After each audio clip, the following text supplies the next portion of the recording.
So we have the expected BioWare blog.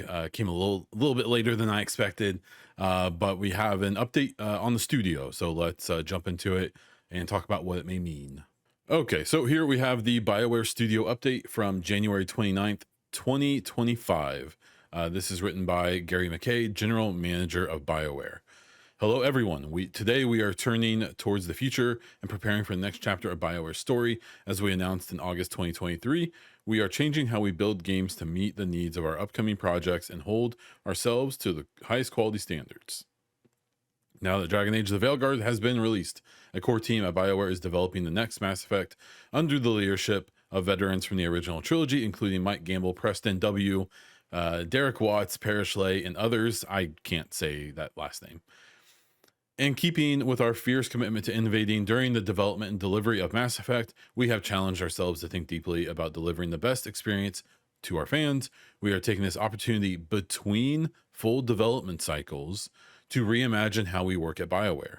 Given this stage of development, we don't require support from the full studio. We have incredible talent here at BioWare, and so we have worked diligently over the past few months to match many of our colleagues with other teams at EA that had open roles and were a strong fit.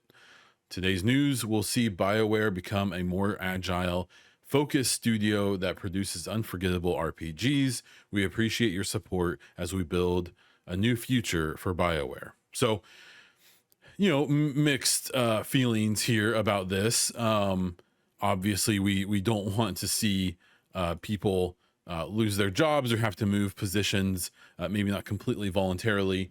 In reference to the August 2023 blog, this is the kind of, if you are someone who's watching a video like this and you're probably paying attention to what's going on with BioWare, this was the kind of famous blog from a couple months or a couple years ago now, where they announced 50 layoffs. And that was largely narrative designers and writers and stuff like that. So if you need a refresher on that, that was a blog that came out a couple months before in 7-Day 2023. And then they came out with a bunch of, the trailer and some other news about the next Mass Effect. So reading this, it can go multiple ways. People, they put people in jobs. I've been talking about this in my videos. I'm under the impression, at least some of the people working with other studios, the intention is for them to come back and work on Mass Effect when they start production. But then there's other roles. Like I saw John Epler is the narrative director at the studio doing Skate now. So a narrative director isn't just going to pop back to the BioWare team. They're going to see that game through, and that may be a more permanent position for John. And then I've seen so far 3 developers who have announced that they were laid off. So not everyone got placed, and that sucks, and layoffs are always bad. I do wish they would have at least mentioned in this blog that not everyone found a spot, and that, they regretfully have had to lay some people off.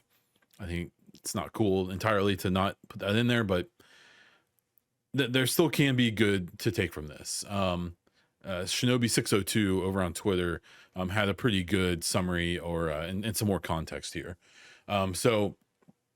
This stuff was in there. So the game, the next Mass Effect, is led by Michael Gamble, who is the executive producer, and they go back to Mass Effect 2. Game director is Preston W., who's a 24-year veteran and was lead game designer on the trilogy, on KOTOR, and Neverwinter Nights 2. Art director is Derek Watts, who was the art director on the original Mass Effect trilogy. If you remember last year, someone was saying like, "Oh, I hope that the armor in the next game is, harkens back to the trilogy." And I remember Mike Gamble saying specifically, like, well, the person who made all of the trilogy armor decisions is still doing that. So I'm assuming that's Derek Watts. Creative director Parrish Lay was lead cinematic and presentation animator going back to the first Mass Effect. That's interesting because the last time I saw Parrish listed somewhere, I believe he was listed as franchise director. I don't really know what the difference between creative and franchise director would be. I know creative director feels like a more hands-on position, where a franchise director feels like a more like kind of meta position, but I could be wrong. And then we have narrative director Mary DeMarley is helming the story and was lead writer on Deus Ex: Human Revolution and Mankind Divided, as well as Eidos's Guardians of the Galaxy game, which is amazing. And if you're worried about the writing and the atmosphere and the feel of the next game, the interaction between squad mates and companions and all that, go play Guardians of the Galaxy and it will probably make you feel better. The combat isn't super fun in that game, it's kind of rough, but the story, the writing, the characters in Guardians of the Galaxy is top notch. One of the best I've ever played, like in general, but especially lately. If you're worried about that, then check out her work with that game. I think we're in good hands. Um, yeah, so that's what we got, and I guess now I'll kind of talk about how I'm feeling about it in general. So finding out that the studio is getting smaller, people are losing their jobs, that people are being placed with other teams, either permanently or semi-permanently, or temporarily.